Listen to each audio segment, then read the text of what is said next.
네, 오늘 오늘 저녁에 주신 하나님의 말씀은 마가복음 6장 37절에서 38절 그리고 요한복음 6장 5절에서 7절 말씀입니다. 우리 한 목소리로 크게 같이 읽도록 하겠습니다.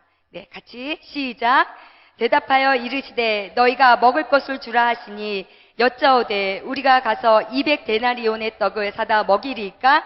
이르시되 너희에게 떡 몇 개가 있는지 가서 보라 하시니 알아보고 이르되 떡 5개와 물고기 2마리가 있더이다 하거늘 예수께서 눈을 들어 큰 무리가 자기에게로 오는 것을 보시고 빌립에게 이르시되 우리가 어디서 떡을 사서 이 사람들을 먹이겠느냐 하시니 이렇게 말씀하심은 친히 어떻게 하실지 아시고 빌립을 시험하고자 하심이라. 빌립이 대답하되 각 사람으로 조금씩 받게 할지라도 200데나리온의 떡이 부족하리이다. 아멘. 네, 오늘 드디어 우리에게 말씀을 전하실 동안 간증으로 은혜를 주실 우리 강사 권사님을 소개하도록 하겠습니다. 우선 충일교회 권사님으로 계세요. 그리고 성전 건축에 헌신함으로 인해서 큰 하나님의 축복을 받으신 분인데요. 제가 예배 전에 권사님 제가 오늘 권사님 소개를 해야 되는데 어떻게 소개를 드릴까요? 라고 여쭤봤어요. 네, 저는 이제 잘 기억해야지 정말 이렇게 굉장히 많은 말씀을 하실 것 같은데 딱 한마디로 요약을 하시는데 그 안에 정말 정답이 있더라고요. 뭐라고 하시냐면은 예수님 만나서 팔자 고친 권사라고 이야기해 주세요. 아멘. 예, 여기에 모든 게 다 요약이 되어 있어요. 그래서 정말 오늘 정말 더욱더 큰 은혜가 기대가 되는데요. 또한 강사님께서는 저희 그 교회에서 강사 섭외를 받으시고 또 이렇게 말씀을 전해야 되니까 어떤 교회인가 인터넷으로 이렇게 찾아보셨나 봐요. 글쎄 너무나도 깜짝 놀라셨다고 해요. 그 이유는 바로 뭐냐면 요즘 흔치 않게 복음만을 전하고 순수한 복음만을 외치는 그런 교회고 또한 살아있고 열정이 있어서 너무너무 놀랬다고 또 이렇게 말씀을 하시더라고요. 또한 더불어 담임 목사님 또 말씀을 통해서도 열정과 더불어 정말 가슴이 뻥 뚫리는 정말 그런 은혜의 복음의 말씀을 듣고 너무 정말 좋았다고 또한 전화리 교회에 보내주시면 너무 하나님께 감사드린다고 이렇게 말씀해 주셨습니다. 예, 지금 우리 교회에 정말 지금 이 시점에서 큰 도움을 주시고자 하나님께서 보내주신 권사님이라고 믿습니다. 아멘. 네, 친히 행하시는 하나님이라는 제목으로 간증했을 때 정말 우리에게 큰 은혜와 더불어 또한 도전이 있게 되길 바라며 우리 큰 박수로 우리 정인경 권사님을 환영해 드리도록 하겠습니다. 할렐루야. 너무나 감사합니다. 지금 하늘에 뭐가 떠 있는지 보신 분 계세요? 쌍무지기가 너무 아름답게 떴더라고요.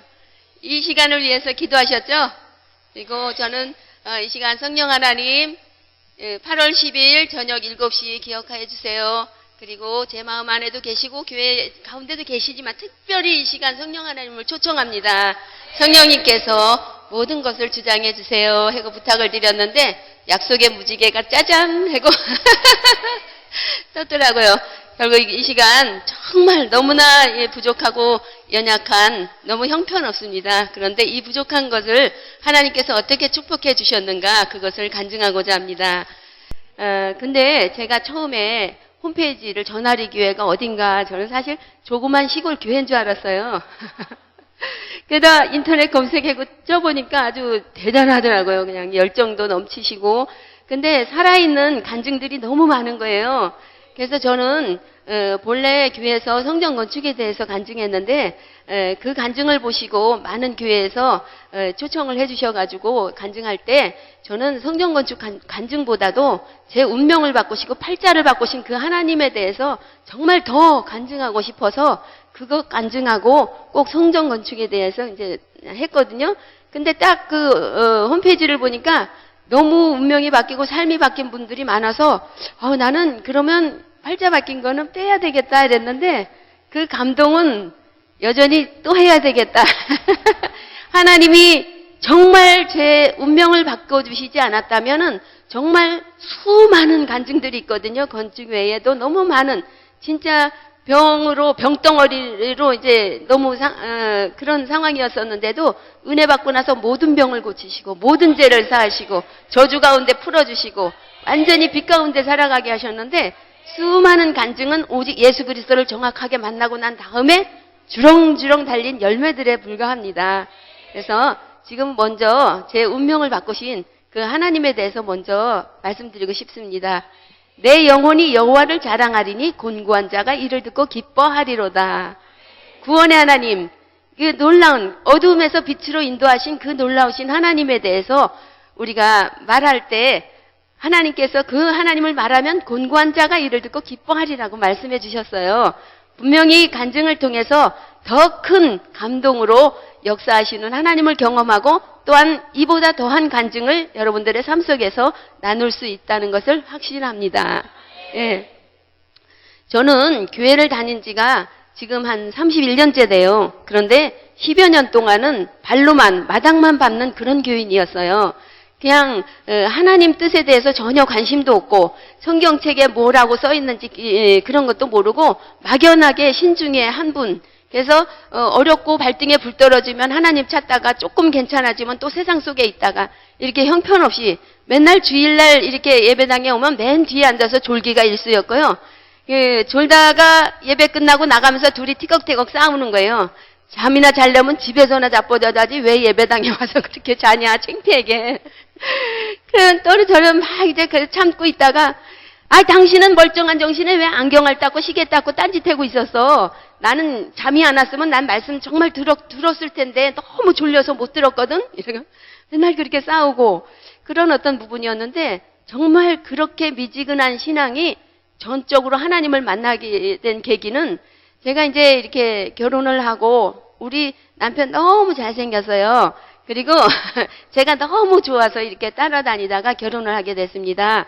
그래서 행복한 내일을 꿈꾸면서 이렇게 결혼을 하게 됐는데 교회를 다니고 집사 직분을 받았지만 여전히 자신이 주인인 삶을 살았기 때문에 술과 담배와 여러 가지 고스톱이나 이렇게 세상에서 흔히 할 수 있는 그런 것들이 거의 지배적이었고 술을 드시면 자기 의사와 전혀 상관없이 헐크로 변하시는 거예요.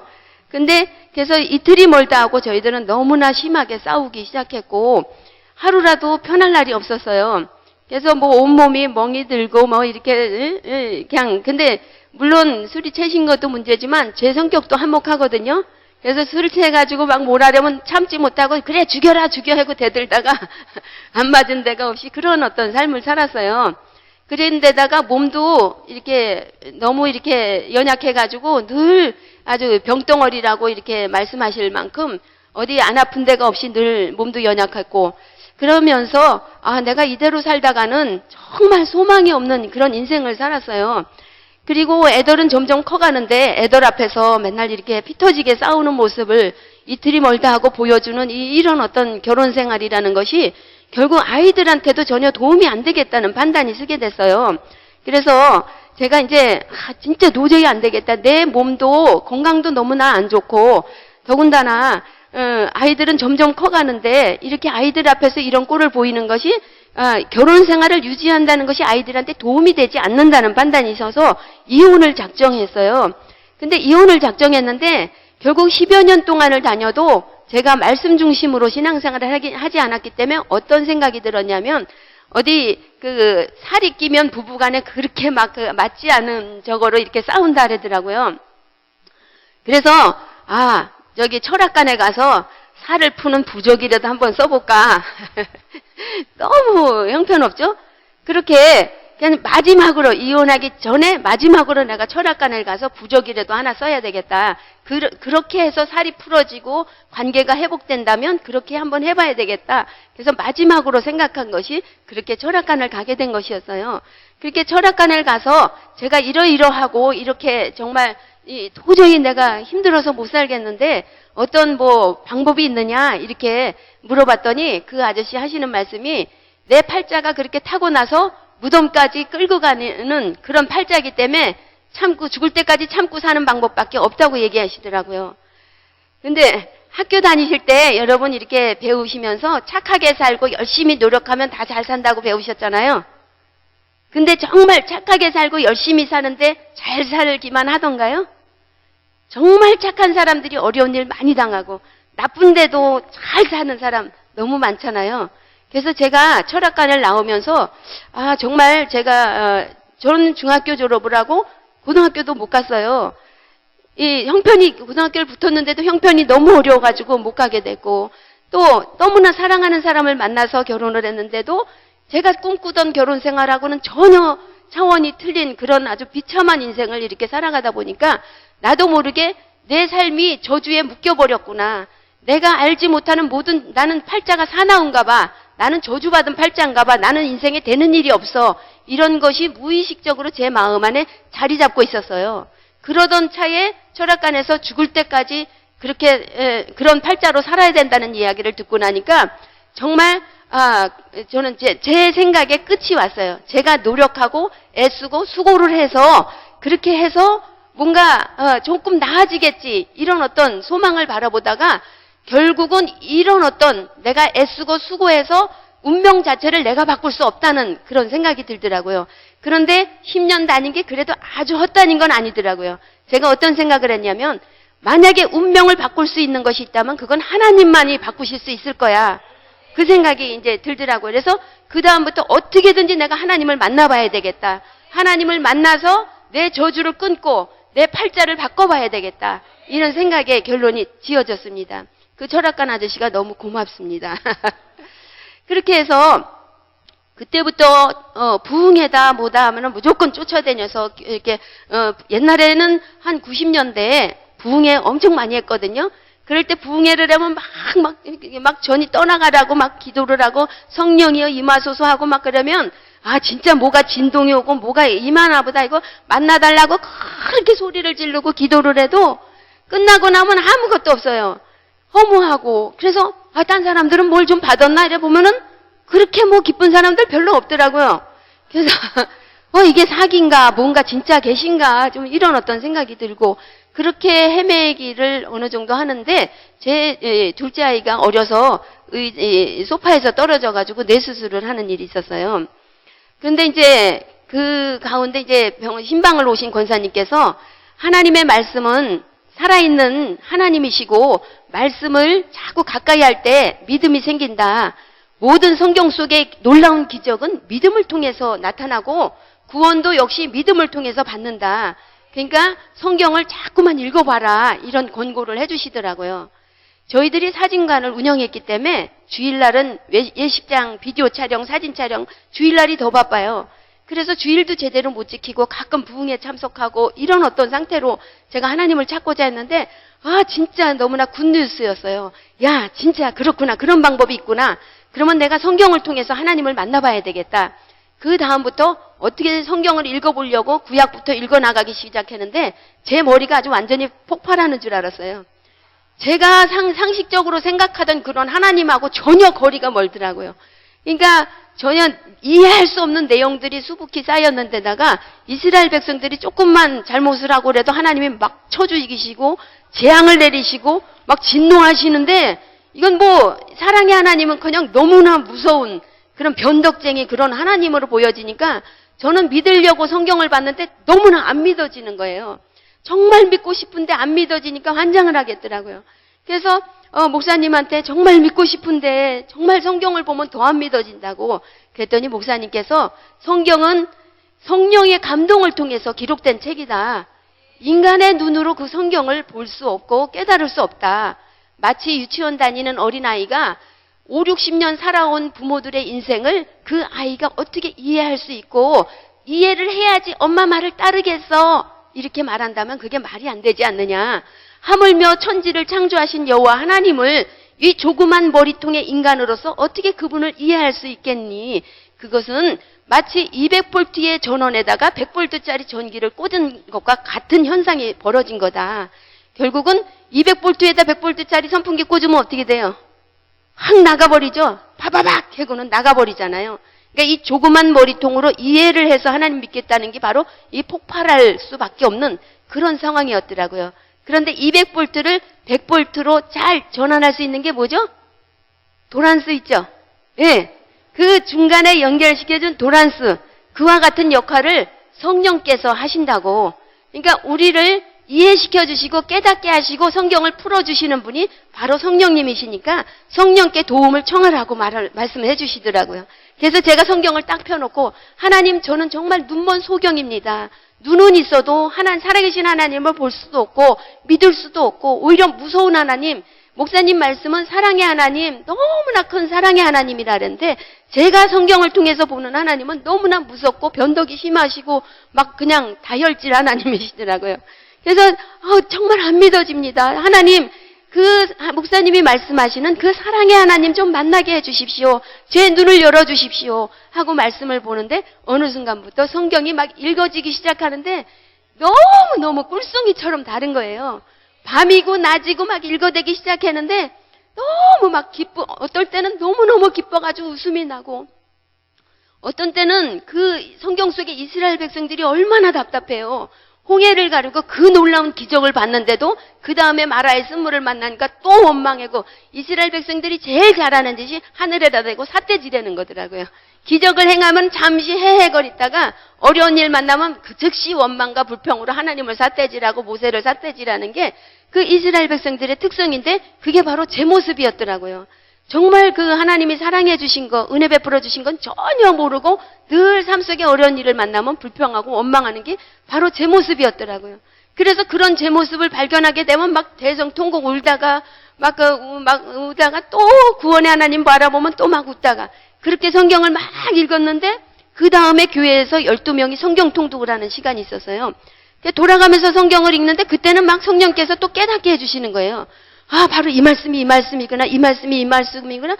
결국 그 깨달음의 핵심은 예수 그리스도가 너의 모든 죄를 다 담당했다. 예수 그리스도가 너의 모든 저주를 다 해결해 주셨다. 예수 그리스도를 믿으면 하나님의 자녀가 되고 영생을 얻는다. 이것이 성경의 핵심이더라고요. 바로 하나님이 성경에서 그 많은 이야기를 써놓으신 게 바로 예수를 통해서 우리의 모든 죄에서 구원해 주시고 마귀의 종노릇에서 우리를 벗어나게 하시고 자녀로 승리하며 살아갈 수 있도록 해주시고자 하는 것이 하나님의 너무나 아름답고 그 크신 뜻이었더라고요. 그게 딱 발견되고 나니까 저는 맨날 어떻게 기도했는지 아세요? 철학관에 다녀와서 하나님 저의 저주를 끊어주세요. 제 저주를 끊어주세요. 왠지 모르게 믿지 않는 사람들도 이 일이 되는 일이 없고 그러면 삼재가 꼈니 뭐가 꼈니 뭐가 묶여있니 이런 얘기 하잖아요. 저는 하나님을 알지 못해도 뭔가 내 인생에 저주가 묶여있다는 생각이 항상 들었어요. 그래서 이 저주의 사슬을 끊어주십시오. 끊어주십시오. 밥을 하면서 설거지를 하고 빨래를 하면서 울면서 그렇게 기도를 하는데 보니까 성경에서 예수 그리스도가 이미 다 해결해 놓으셨더라고요. 그게 딱 믿어지는 순간 제 안에 불이 붙어버렸어요. 제 마음 안에 죽었던 영이 살아나고 하늘의 기쁨이 임하고 너무너무 그 큰 기쁨을 감당할 수가 없어가지고 그냥 찬양도 못하겠어요. 춤을 추면서 찬양을 하고 새벽 기도 가도 막 미친 사람처럼 새벽 막 4시도 되기 전에 막 머리 감고 나가면서 막 찬양을 하면서 교회를 가고 그렇게 이제 그 기쁨으로 충만한 그런 어떤 삶을 살다 보는데 남편도 교회를 청년 때부터 다녔거든요. 청년부터 다니고 교회 교사도 하고 그런 어떤 봉사도 했었지만 결국은 이제 중간에 이제 여러 가지로 시험에 들고 넘어지기도 했지만 결국 예수 그리스도를 제대로 만나지 못한 분이라는 것을 제가 알게 됐어요. 그래서 교회를 10년 다니고 20년 다녀도 예수 그리스도를 만나지 못하면 그 운명이 바뀔 수가 없다는 것을 저는 알게 되었습니다. 그래서 남편의 영혼 구원을 위해서 기도하기 시작했고 정말 남편이 오직 성령으로 예수 그리스도로 거듭나서 정말 하나님 안에서 자유한 삶을 살기를 기도하고 말씀을 전했는데 처음에 예수 그리스도가 십자가에서 다 해결해 주셨다. 그게 너무 강력하니까 계속 그 소리 하니까 야 십자가에서 다 해줬으면 죄를 막 져도 된단 말이냐? 그러면서 제가 이거 성경을 보더니 미쳤나 보라고. 그렇게 이제 너같이 그렇게 미친 것 같이 그렇게 믿으면 안 돼. 보따리 싸가지고 전도사가 되려느냐 뭐가 되려느냐 처음에 막 그렇게 화를 내셨어요. 그런데 그 남편 영혼 구원을 위해서 그렇게 기도하는데 눈으로 보여지는 현상은 점점 더 어려운 일들이 생기는 거예요. 남편이 나갔다가 맞고 들어올 때도 있고 거래처가 문이 닫히고 결정적으로 가장 큰 거래처가 문을 딱 닫혀버려가지고 먹고 살 수 있는 희망이라고는 전혀 없는 그런 절망적인 환경까지 된 거예요. 그래서 제가 하나님 앞에 잠깐만요.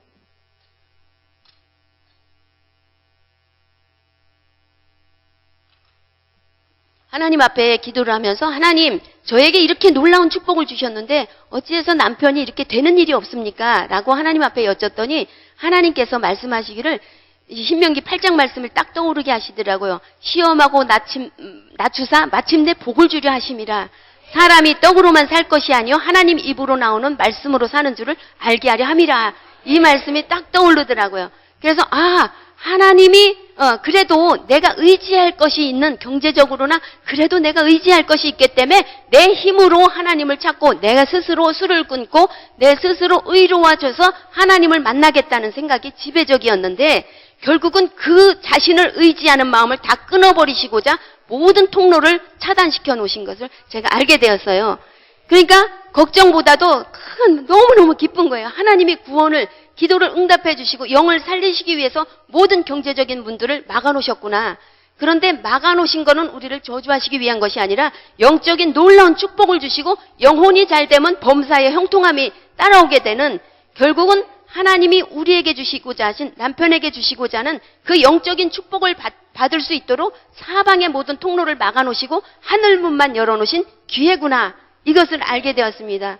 혹시라도 병으로나 사업으로나 모든 문제 가운데서 사방팔방이 막혀 있다면 하나님이 여러분을 만나시고 큰 축복을 주시는 기회라는 것을 확실히 믿습니다. 그래서 남편에게도 그렇게 얘기했어요. 당신이 경제적인 문을 열려고 애쓰지 말라. 이것은 하나님이 막아놨기 때문에 열 수가 없다. 그 막혀있는 경제적인 문제를 해결하려고 하지 말고 하나님께서 당신에게 주시고자 하는 은혜를 받아들여라.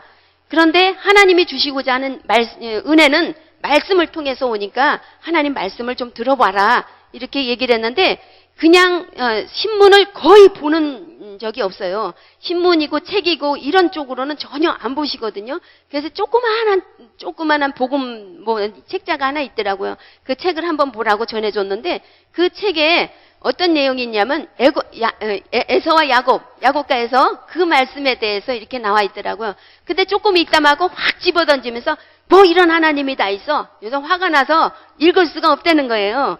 근데 그 내용이 어떤 내용이죠?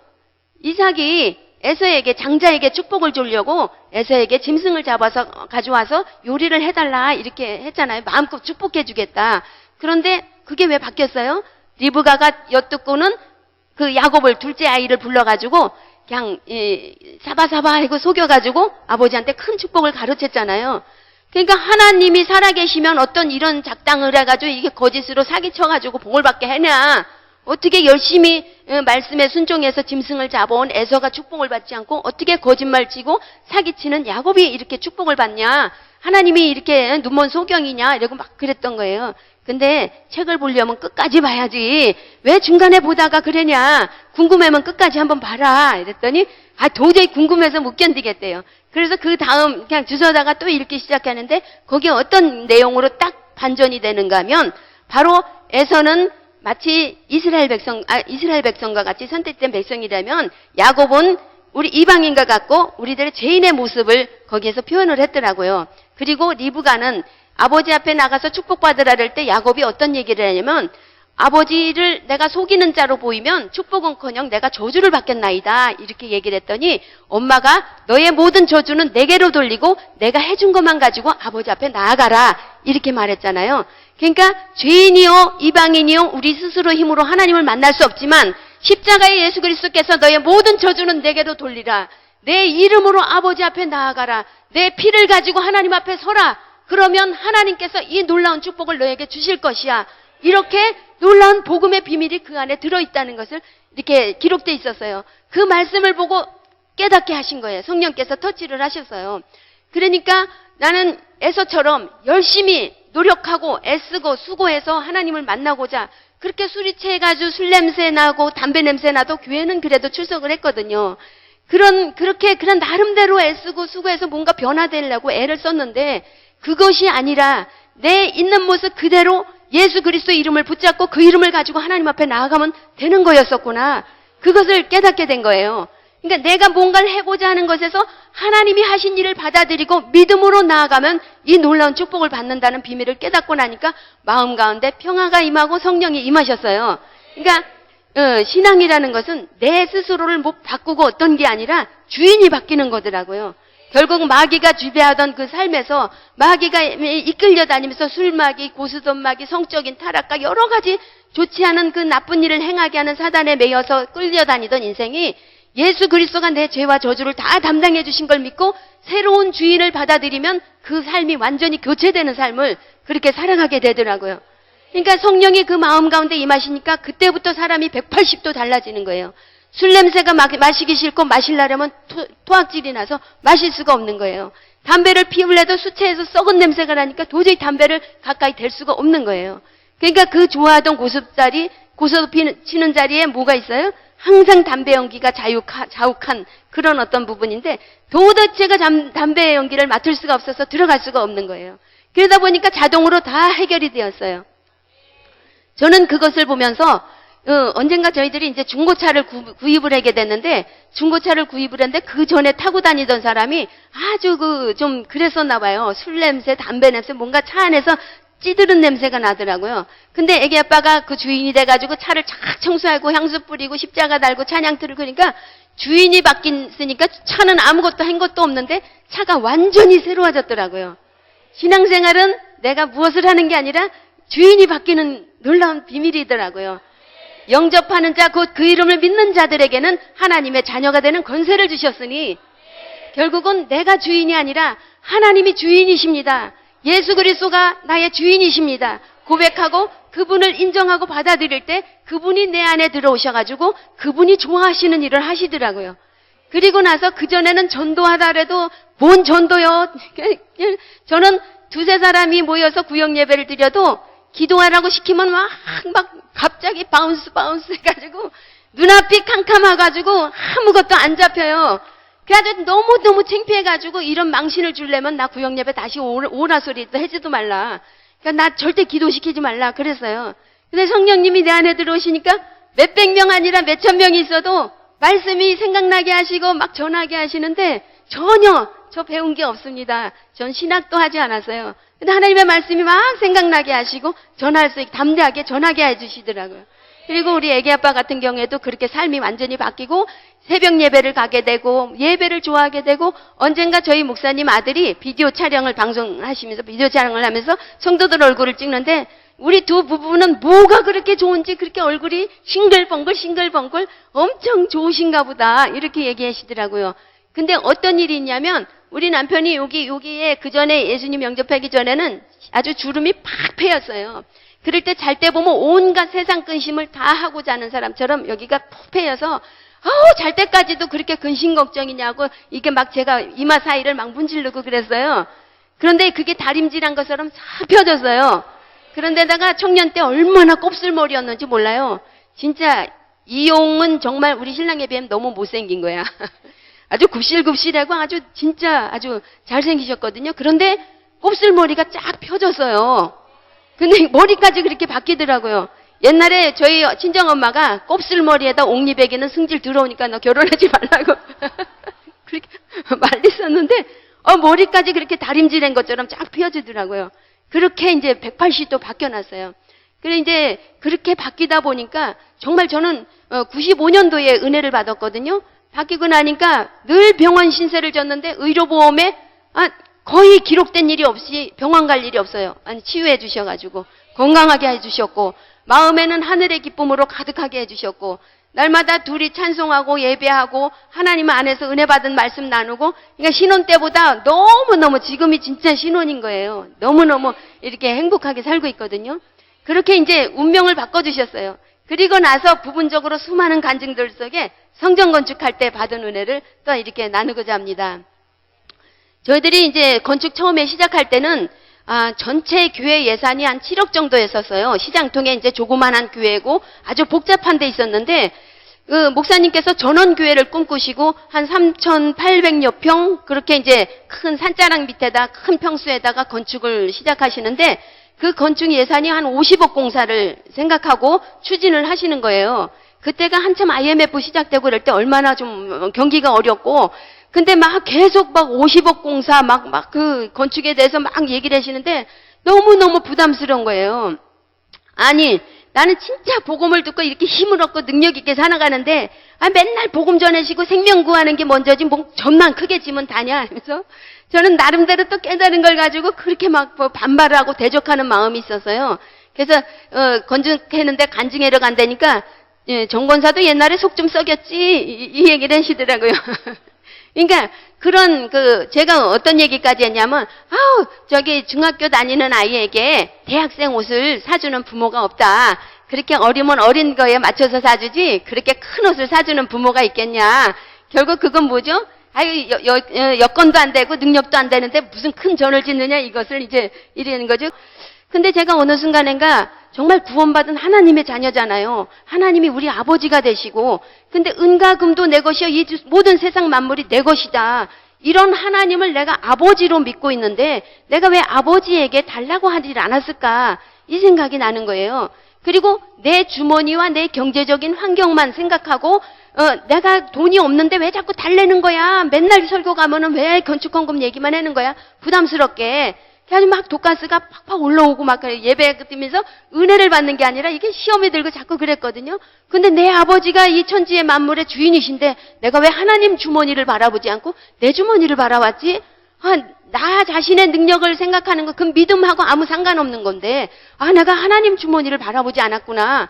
하나님한테 회개해달라 그러면 되겠구나 이런 생각이 들었어요. 근데 그때 바로 그 오병이어 저 말씀에서 해답을 찾았어요. 근데 그때 인원이 몇천 명이라고 돼 있어요. 학생들 얘기해 보세요. 몇천 명? 그때 몇천 명 먹이셨다 그랬어요? 오병이어 사건? 예? 남자만 5천 명. 남자만 5천 명이면 여자와 아이까지 하면 최소한 15,000, 2만을 잡는다고 하더라고요. 그러면 지금 이 성도들이 몇 분 정도 되시겠어요? 이 정도면 요 정도 되는데도 만약에 목사님께서 어떤 권사님이나 장로님한테 이분들이 배고프고 갈 데 없으니까 장로님 이 사람들 좀 먹이십시오 이렇게 말씀을 해주셨다면 어떤 반응을 보이실 것 같아요? 그러니까 그런데 이 정도 인원인데도 있는데 15,000명 이상이 되는 수많은 굶주린 사람들을 보면서 그 형편없는 제자들이 뭐 돈이 많아요 재벌이 있는 것도 아니고 아무 능력도 없는데 너희들이 먹이라 이렇게 말씀하시는 거예요. 근데 너희들이 먹이라 하려놓고 그 다음 구절을 보니까 친히 어떻게 하실 것을 아시고 빌립을 시험코자 하심이라. 결국 먹일 것을 하나님께서 다 예비하고 계시고 먹일 것은 벌써 생각 속에 다 있어. 문제는 내시지만 해답은 나에게 있어. 이렇게 지금 그런데 빌립이 그 문제의 해답이 나에게 있다는 것을 믿고 나에게 맡길까? 아니면 스스로의 능력으로 풀려고 할까? 이것을 시험코자 하심이라고 하시는 것이었어요. 그러니까 그 문제 앞에서 결국은 빌립은 자기 능력으로 계산했잖아요. 200데나리온의 떡이 있어도 부족하니이다.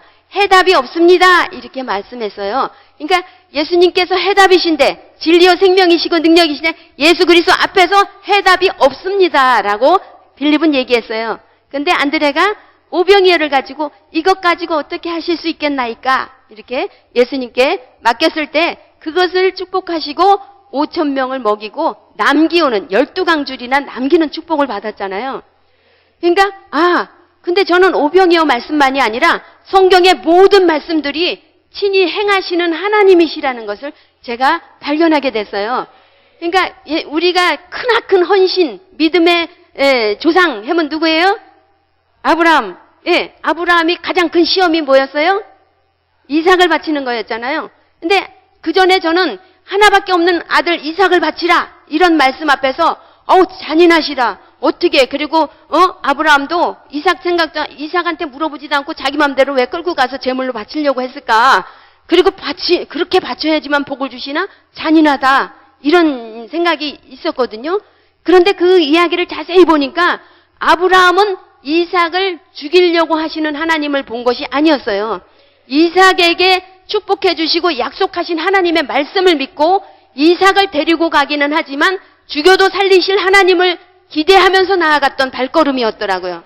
그러니까 이삭이 불과 땔감은 있는데 재물은 어디 있습니까? 라고 아버지에게 물었을 때 아버지가 그것은 자기를 위하여 친히 준비하실 것이다. 이렇게 말씀하시는 거예요. 그리고 종들에게도 우리가 가서 하나님께 예배하고 우리가 너희에게로 돌아오리라. 혼자 돌아오리란 얘기를 하진 않았더라고요. 또 히브리서에 보니까 그게 정확하게 아브라함은 이삭을 통해 약속을 받으신 하나님의 말씀을 믿었고 결국은 이삭을 죽여도 살리실 하나님을 기대하면서 나갔지 생짜배기 아들을 죽이라고 바치는 그런 상태로 나갔던 것이 아니었더라고요. 결국 어떻게 하셨어요? 친히 제물을 준비하고 계셨죠. 순양을 준비하고 계셨고 그 예배를 드리고 하나님은 결국은 이삭은 잡아 죽이지도 않았는데 하나님께서는 이삭을 바쳤다고 인정해 주시면서 그에게 큰 축복을 내리시는 것을 볼 수가 있더라고요. 그렇게 믿음의 조상도 그랬지. 또 하나님께서 우리에게 어떤 말씀을 주셨어요?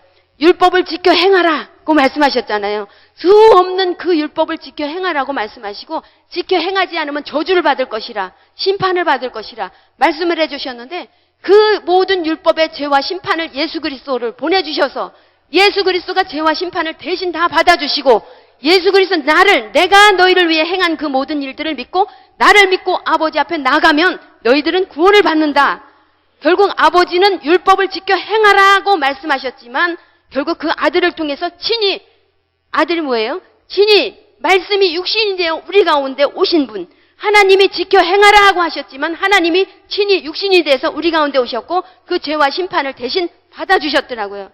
그리고 부활하셔서 그를 믿는 자마다 구원을 해주시는 그러니까 내가 선한 일을 행하고 내가 율법을 지켜 행했기 때문에 내가 11조하고 감사하고 봉사하고 했기 때문에 무엇을 주시는 하나님이 아니라 하나님이 이루실 것을 기대하며 나아갔고 구원해 주신 하나님이 감사함으로 나아갔을 때 그보다 더한 은혜들로 채워주시는 하나님이시더라고요.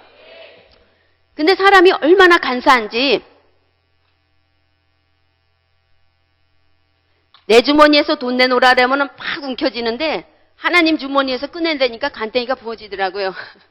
그리고 재직회 때도 버스가 필요하다. 교회 예산으로 그 버스를 살겠습니까? 쓰겠습니까? 그러면 좋습니다. 좋습니다. 했는데 각자 얼마씩 부담해야 됩니다. 이러면 갑자기 손이 쏙 내려가게 되는 그 이상하더라고요. 그리고 모임에서도 뭔가 이런 일이 있는데 도웁시다 이러면 좋지 이랬다가도 각자 얼마씩 부담을 해서 어떻게 도웁시다 이러면 또 생각이 또 틀려지더라고요.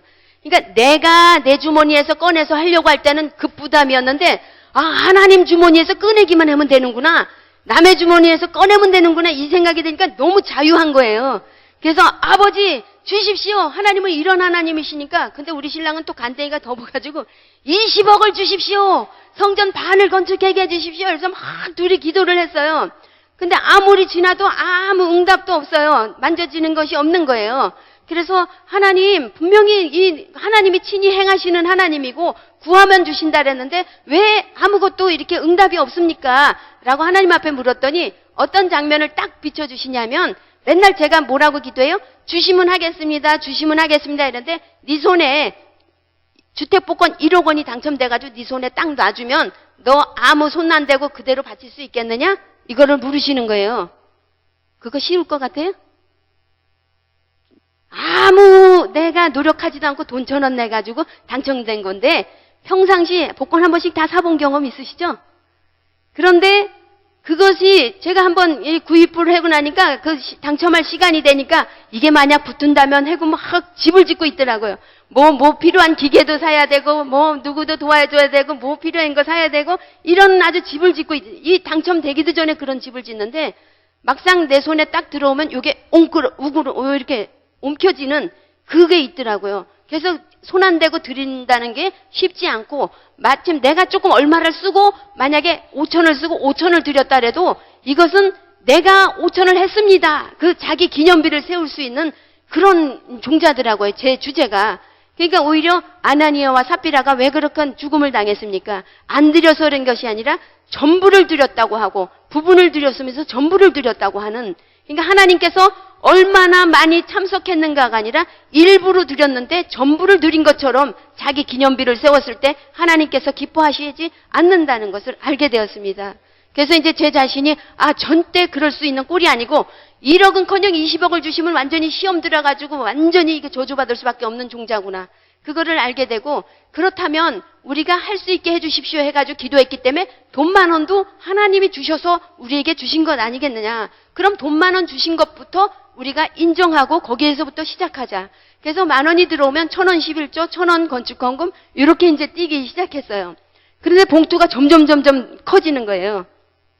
근데 저희들이 그때 그 당시 집도 없고 이렇게 가난하게 살 때였는데 그렇게 해서 1,000,000원이 넘게 하게 되었어요. 그리고 입당을 하게 됐는데 입당하고 이제 몇 년 지나고 나서 또 왜 입당할 때 빚을 전체 다 갚지 않고 이제 입당을 하게 됐거든요. 그리고 몇 년 있다가 또 헌당위원회가 결성이 되고 이제 헌당에 대해서 이제 집중적으로 또 말씀을 하시는 거예요.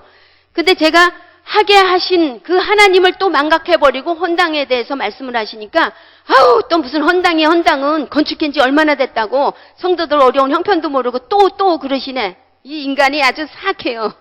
그렇게 이제 막 했는데 나도 모르게 내가 한 소리에서 나는 분명히 하나님이 하게 하셨는데 어느 순간에 내가 한 기념비로 세워져 있구나. 이게 성경 속에 자기 기념비를 세우는 자는 너무나 무서운 저주 가운데 속하는 것을 볼 수가 있더라고요. 그러니까 얼마나 많이 했는가가 아니라 하나님이 하게 하셨습니다가 남는 인생을 살아야 되는데 내가 건축할 때 얼마를 했다가 남으면 그거는 너무나 위험한 저주에 속하는 부분이더라고요. 그걸 알면서 제가 또 내가 남았구나 이 사실을 발견하게 되고 하나님 잘못했습니다. 하나님이 하게 하셨습니다. 하고는 그때 건축할 때 돌아보니까 하나님이 하게 하시고도 남는 축복을 저희들한테 허락해 주셨더라고요. 그 당시 1,000만 원 넘게 해주셨는데 결국 돌아보니까 저희 첫아들이 큰아들이 충주 야간대를 다니고 있었어요. 공부를 잘 못했거든요. 근데 야간대를 다니는데 3학년 때 저기 삼사관을 가겠다는 거예요. 삼사관 학교를. 근데 삼사관 학교가 요즘은 그렇게 쉽게 갈 수 있는 데가 아니잖아요. 근데 분명히 자기 실력으로나 능력으로나 아주 정말 공부도 못하고 뭐 뚜렷하게 어떤 저기가 있는 것도 아니고 갈 수 없는 상황인데 이제 간다고 하는 거예요. 그래서 이제 그걸 놓고 기도하는 가운데 정말 기적적으로 그 예비 합격자 명단 58번째 있었어요. 그런데 진짜 그 다음 날 합격 통지가 날라왔더라고요. 정말 그래서 그날 예비 합격자 58번째 있을 때 막 떨어졌다고 다 낙심하고 있는데 제가 하나님 앞에 남편도 듣고 들으라고 큰 소리로 하나님 저는 가능한 환경을 보고 하나님 앞에 기도하지 않았습니다. 얘 실력이 있어서 하나님 기도한 것도 아니고 빵점짜리를 하나님이 불가능을 가능케 하시는 하나님을 믿고 저는 기도했습니다. 이 아이를 하나님의 권능으로 들여보내 주십시오 라고 하나님께 부탁을 했는데 다음 날 합격이 통지가 날라온 거예요. 그런데 남편도 절대 믿을 수가 없다는 거예요. 그럴 수가 있나. 아들도 엄마 정말이야. 그러더니 전화를 해가지고 확인을 하고 그렇게 이제 합격된 거를 이제 알게 됐어요. 결국은 2년 동안 학비 하나도 안 드리고 오히려 용돈을 30만 원씩 받아가면서 또 삼사관 학교는 양말이고 내복이고 다 지원이 되거든요. 그러니까 세상에서 뭐 하면 사복도 사 입고 여러 가지 돈이 들어갈 때 그런저런 거 하나도 안 드리고 30만 원씩 용돈을 받아가면서 다닐 수 있게 해주셨어요. 또 졸업하자마자 바로 그냥 갑자기 잊어버린 소위로 인간이 되고 보통 대학 졸업하면 직장 때문에 걱정하잖아요. 근데 아무 걱정도 없이 바로 소위로 인간이 되고 지금은 대위고 아주 그냥 열심히 그 나라를 지키고 있습니다. 그렇게 이제 해주셨고 저희들 집도 없이 남의 새를 살고 있던 사람들인데 작을고 아담한 집을 선물로 주셨더라고요. 근데 인간은 너무 간사해요. 하나님이 받은 것은 순식간에 망각해버리고 또 문제 생기면 그 이스라엘 백성하고 저희들이 똑같더라고요. 그래서 그걸 곰곰이 생각해 보니까 진짜 드린 거 드리게 하시고 받은 게 더 많은 거예요. 그래서 이제 헌당에 대해서 말씀을 하실 때 이거는 우리 꾸기꾸기한 돈을 끄집어내려고 하는 것이 아니라 하나님이 이 일을 통해서도 우리를 축복해 주시려고 하는 기회다. 그러니까 이번에 또 우리가 은혜를 받아보자. 그렇게 이제 생각을 했어요. 그런데 그 은혜가 임하기 전에 제가 어떻게 또 말했냐면 헌당회의원회들이 다 모여가지고 구체적으로 우리가 실천을 하자. 그러면서 항종직들이 다 개입앱적으로 500만 원씩 그렇게 내기로 하자. 이렇게 이제 얘기들을 하시더라고요. 근데 제가 또 화를 확 내세요. 아니 있는 놈이나 없는 놈이나 똑같이 그거 500만 원씩이야? 예수님께서는 가부의 두 랩돈도 크게 보셨는데 없는 사람은 100만 원 내고 있는 사람은 1억 원을 해도 되지. 그 왜 있는 사람이 없는 사람하고 똑같이 그렇게 저기냐 성경적이 아니야. 제가 그랬어요. 그렇게 나하고는 상관없을 땐 그렇게 외쳤는데 내가 축복을 받는 기회다는 걸 깨닫게 해주시니까 찍소리 그런 소리 저런 소리 아무 소리 없이 쏙 들어갔어요. 그리고 남편한테 우리가 축복을 받는 기회다. 그러니까 이것을 어떻게 우리가 할 수 있겠는가 얘기하니까 그러면 당신 500만 원 나 500만 원 해가지고 한 5년이면 간신히 할 것 같대요. 이제 작은 애가 대학 다니고 이러니까 5년이면 간신히 할 것 같대. 그런데 저는 간신히 하게 할 것 같다는 그 말이 별로 마음에 안 들더라고요. 결국은 간신히 하고 난 거는 내가 열심히 힘들여서 한 것밖에 남은 것이 없는 그런 상황이더라고요. 그러면 3년 안에는 할 수 있겠는가 물어봤더니 3년에는 정말 불가능하다. 여러 가지 너무 들어갈 게 많고 여건이 너무 어려워서 어렵다. 이러는 거. 그러면 나는 3년 안에 하기로 하고 하나님이 그것을 어떻게 채우시나 우리가 경험하는 기회가 되자. 그래서 3년에 1,000만 원을 하기로 이제 했어요. 그래서 이제 다달이 그게 적금이 들어가고 있는데 좋은 일이 일어나기 그냥 너무나 어려운 일이 만난 거예요. 저희들이 사진관을 하고 있는데 그 건물이 경매에 넘어가 버렸어요. 주인이 너무 많은 빚을 져가지고 도저히 감당할 수 없어서 이제 경매에 나가게 됐는데 전세금도 받지 못하고 이렇게 쫓겨날 상황이 된 거예요. 그래서 그 일을 놓고 이제 기도를 하는데 내가 뭔가를 하게 내 원함만 가지고 하나님 앞에 기도할 때는 힘이 안 나요.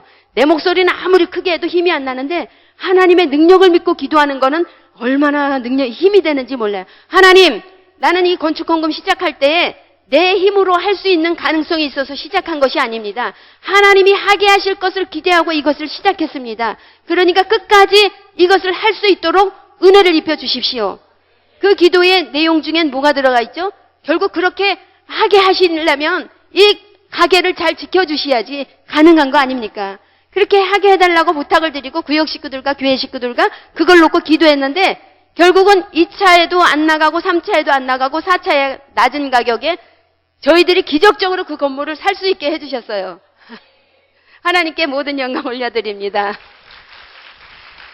그러니까 너무 그리고 나니까 너무 제가 우리가 하는 하나님이 뭔가 우리를 축복해 주시고자 원하시는데 우리는 눈앞에 보이는 농부가 땅에 씨를 뿌릴 때 그냥 썩으라고 뿌리진 않잖아요. 근데 저 역시도 지금도 좀 그런 습성이 여전해요. 왜냐하면 뭐 헌금하고 뭐 해라 하려면 꼭 땅에 썩어 없어질 것처럼 그런 생각으로 뭐 아까워하고 이런 마음이 있는데 하나님은 진짜 감사함으로 이렇게 드렸을 때 그 이상으로 해주시는 것들을 정말 확실하게 경험을 했습니다. 그렇게 이제 은혜를 받고 또 최근에 이제 또 이렇게 은혜를 받게 되는 교회적으로 큰 은혜가 임하는 부분이 있었는데 은퇴와 청빙을 앞두고 한국 교회가 얼마나 어려운 부분들이 많아요. 정말 목회를 수십 년 동안 너무 잘 이끌어 오셨다가도 은퇴와 청빙 과정 중에서 세습과 이런 일들로 인해서 교회가 깨지고 상처받고 이런 일 너무 많잖아요. 근데 저희들이 요번 5월 달에 그 은퇴와 청빙이 너무나 은혜 가운데 이렇게 하나님이 축복해 주셨어요. 그런데 그 일이 있기 전에 1년 전에는 사실 교회 분위기가 별로 안 좋았었거든요. 이제 장로님들과 안수 집사님들과 이렇게 뭔가 이렇게 생각이 다르다 보니까 재직회 때도 계속 부딪히고 뭔가 이렇게 분위기가 너무너무 좀 안 좋은 쪽이었었거든요. 그런 상태에서 은퇴와 청빙 목사님을 이렇게 청빙위원회를 구성하고 그랬는데 만약에 인간적으로 생각해 보면 다 생각이 제각기잖아요. 자기가 좋아하는 목사님 어떤 스타일을 원하는지 다 제각기일 거 아니에요.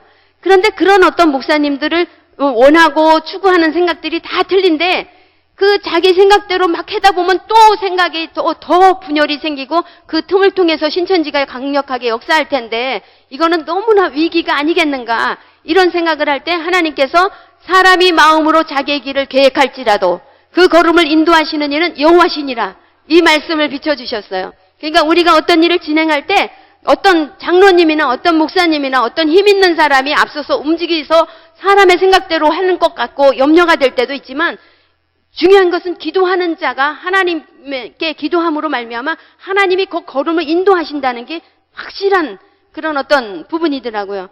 그래서 기도할 때마다 사람이 마음으로 자기의 길을 계획할지라도 염려되는 부분들이 있잖아요. 사람과 환경이 어떻게 염려가 일어날까. 그렇게 할지라도 그 걸음을 인도하시는 분, 결과를 주장하시는 분은 하나님이십니다. 고백하며 기도하는 가운데 정말 거룩한 빛 강성교회에서 곽승현 목사님이시라고 너무 젊고 유능하고 훌륭하신 분을 모시게 되는데 모시는 과정 속에서도 100% 정말 완전히 다 찬성한 가운데 아무 자복 없이 너무나 아름다운 가운데 은퇴와 청빙이 이루어졌습니다. 그리고 그 가운데 두 분 목사님께서 손을 잡으시고 은혜로다 찬양을 그렇게 눈물을 흘리시면서 부르시는데 전 교인이 그냥 눈물바다가 되고 또 충주에도 크게 깨지고 상한 그런 교회들이 있었거든요. 그래서 도저히 견디다 못해서 저희 교회 오신 분들이 그 장면을 보면서 너무너무 은혜를 받으시는 것을 볼 수가 있었어요.